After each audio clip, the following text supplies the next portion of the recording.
Página 132, questão 6. Leia o que se diz a respeito dos corvos em um site sobre animais. Em diversas lendas, os corvos são retratados como trapaceiros ou portadores de maus presságios, mas na realidade eles são bastante inteligentes. Na fábula lida, o corvo é apresentado como um animal inteligente? Explique.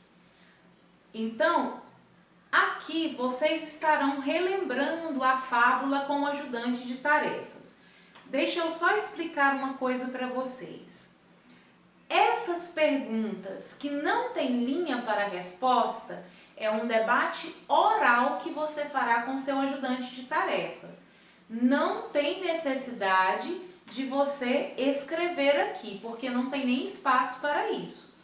Mas é importante vocês estarem conversando, relembrando o texto. B. No trecho acima, a quem se refere a palavra eles? Quando diz assim, eles são bastante inteligentes. Eles. Quem são eles? Os corvos, porque o texto está falando dos corvos. Olha aí o pronome. Corvos é o substantivo e eles é o pronome, porque o pronome está se referindo ao substantivo. Está, na verdade, substituindo ele para não ficar falando corvos, corvos, corvos toda hora. Para não repetir na frase corvos várias vezes, usou o pronome eles. C.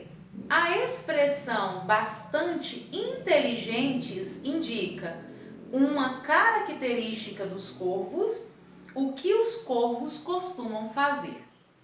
D. Circule a palavra que liga essa expressão à palavra eles. A palavra são é uma forma do verbo ser. Esse verbo pode ser usado em frases que indicam qualidades, características ou estado de um ser. Triste, alegre, cansado. Outros verbos também podem ter essa função. Exemplos: a raposa parecia sincera. O corvo ficou envaidecido. 7. Leia estas frases baseadas na fábula A Raposa e o Corvo. Eu tenho voz, disse o corvo. Você tem voz, mas não tem cérebro, respondeu a raposa. Tenho e tem são formas do verbo tem, tinha ou ter. Pensem aí.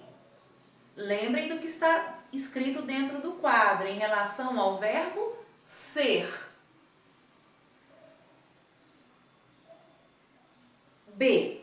Que tempo, passado, presente e futuro, essas formas verbais indicam? Tenho e tem.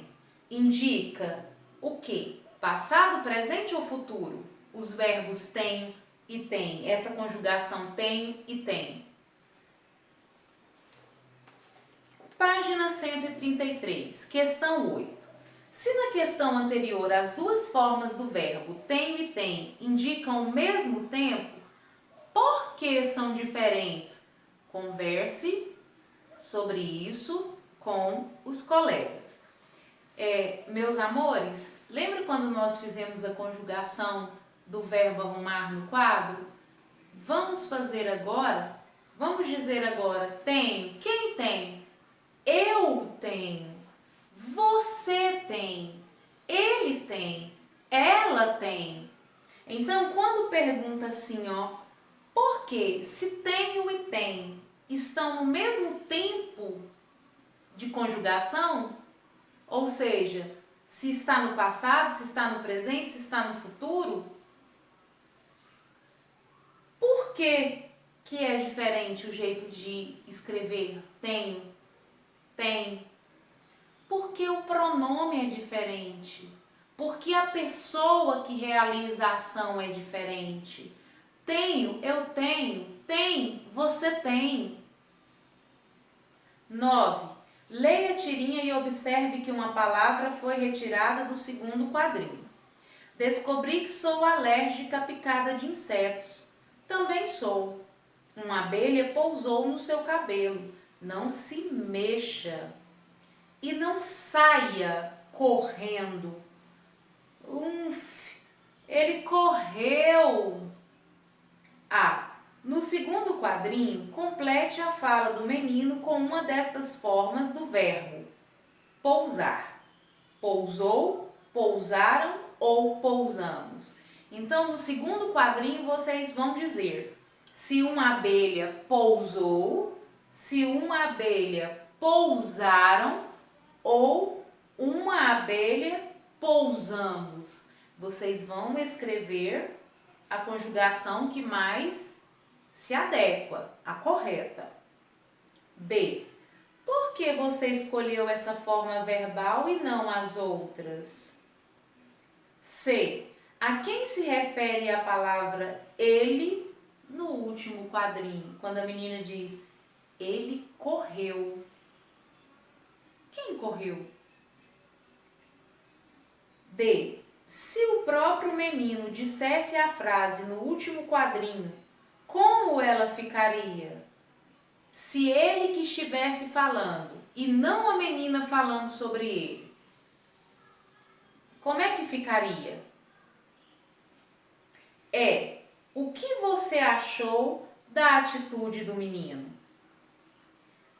Lembrando que a B e a E são questões para conversar com o ajudante de tarefas.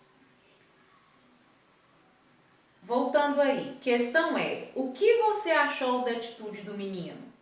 Os verbos também mudam de forma para indicar se eles se referem à própria pessoa que fala, que é a primeira pessoa.